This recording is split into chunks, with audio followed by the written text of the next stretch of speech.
Okay, so today's video is going to be very, very different, but this is actually what I wanted my channel to be about. I forgot the word I was going to try to say.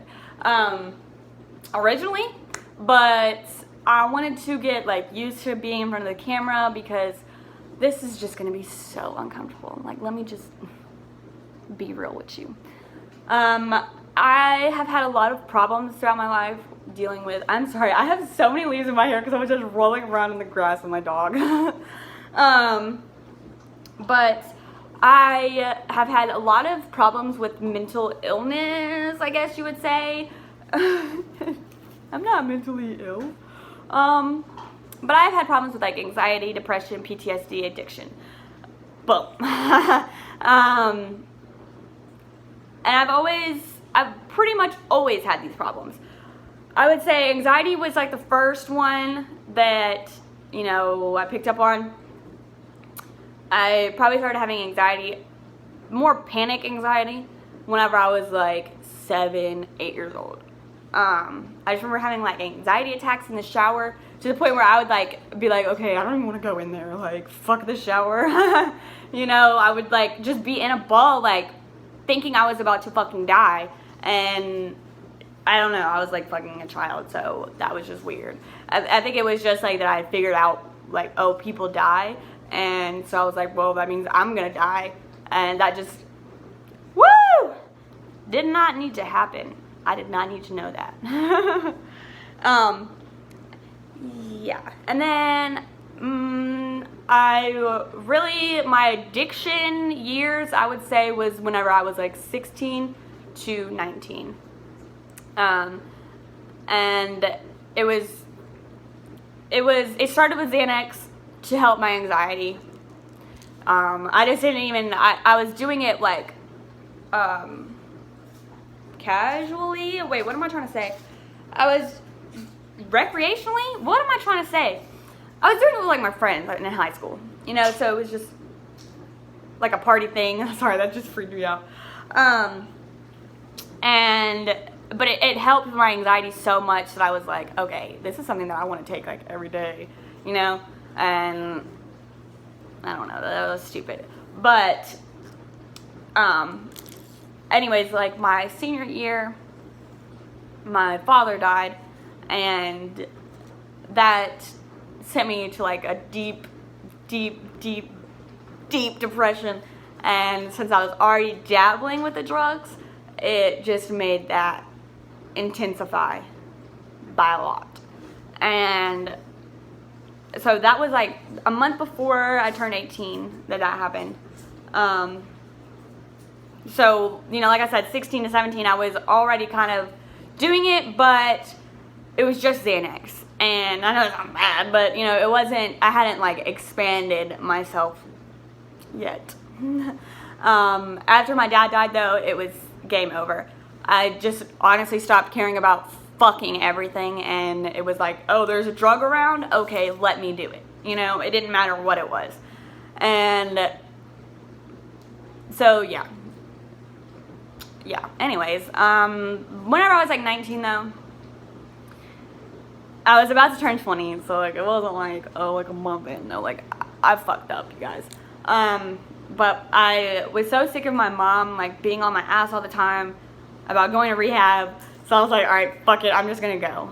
And that was the best decision of my entire life ever thus far. I was able to just get out of my environment and away from, the people who were making me feel like doing drugs was normal and it was okay, and it sucks because I had to kind of leave behind some friends who, whether they're still in addiction or they were still in addiction, that's a decision that you have to make. You can't get sober for anybody else. No one else can get sober for anyone else. You know what I'm saying? So you have to decide when you finally had enough. And if you hadn't had enough, go out there and fuck up some more, because you're not going to get sober unless every single being in your body, every single atom in your body is we're fucking sick of this. We are sick of it. So yeah, that's kind of my story. I could have gone a little bit more in depth, but this was very uncomfortable for me. Just being real. I do, with my addiction, it's an everyday thing. With my addiction, with all of my things, anxiety and depression, it's a daily thing that I have to work on. But now it's just like a thing that I want to work on, you know. I've truly learned how to love myself in ways that I didn't before. Love myself for the bad parts of me, love myself for the good parts of me. Be able to accept the bad times and just cherish the good times. Because the bad times are necessary. And it sucks, but, you know, it happens. That's life. And I could probably say I am like 215 days sober, I think. Yeah. So, that worked for me. Not only that, I mean, but that is a big step to getting better and getting to a place where you are healing, is that you have to love yourself. And another thing, okay, this is more like if you're coming out of addiction and you've done a lot of stupid things that you're just like, whoa, why? You can't judge yourself at all. You did it, buddy. You sure did that. And you did it for a reason, probably not really, but whatever the case may be, you did it. So let's just accept it. Let's just move on. Never talk about it again. But yeah, I'm sorry. I'm like honestly getting awkward right now because I just get anxiety talking about anxiety. I do want this to go on though. I don't want this to be like the only video I've made. I want feedback and I want people to tell me what they like questions or, you know, anything. If you want to like direct message me about something, you know, do that. But I just want to help people and get people to where they can feel normal. Because your brain is strong enough to heal your own brain. Does that make any sense? I don't know. I make up these cliches to myself, but like, I mean, I really truly believe if you want it hard enough that, you know, you can get to a point of solitude.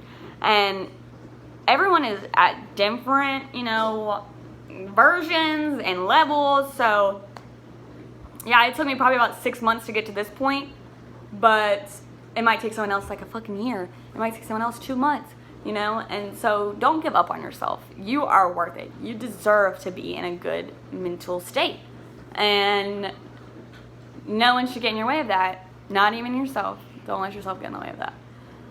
So, yeah, I think I'm going to end this here. I'm just going to post it. Not even watch it. I'm just going to post it and whatever. Because this will not get posted. I'm so terrified right now.